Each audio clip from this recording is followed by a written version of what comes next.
یعنی حالت اضطرار مجبوری میں مردار اور شراب کو کھانے پینے کا حکم ہے، مگر دوا کے طور پر شراب جائز نہیں، کیونکہ مردار کا گوشت اور شراب یقینی طور پر بھوک اور پیاس کا دفعیہ ہے، یعنی کوئی آدمی مر رہا کچھ بھی کھانے کو نہیں ہے تو شراب پی لے کے پیاس بجھا کے مرنے سے بچ جا سکتا، ایسے ہی کوئی جانور یا کوئی حرام چیز کھا لے کے اپنی جان بچاتا، یقینی ہے یہ، بھوک کی وجہ سے مر رہا سوال کچھ بھی کھایا تو بچ جاتا، اللہ یہ کہ کوئی مضر چیز نہ ہو، زہر وغیرہ کھایا تو بچتا، کیا پہلے مر رہا تھا یہ کھا کے جلدی مر جاتا، لیکن کوئی چیز ایسی جو حرام ہو حلال ہو ایک الگ مسئلہ ہے، لیکن جان بچ جاتی اس سے، کھانے پینے کی چیز سے۔ لیکن دوا کے اندر ایسی بات نہیں ہے، کیونکہ دوا کے طور پر شراب پینے میں یہ یقین کے ساتھ نہیں کہا جا سکتا کہ مرض کا ازالہ ہی ہوگا،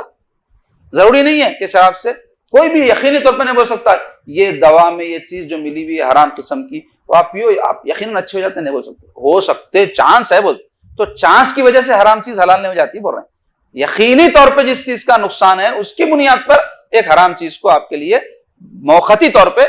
جان بچانے کے واسطے حلال قرار دیا جا رہا ہے۔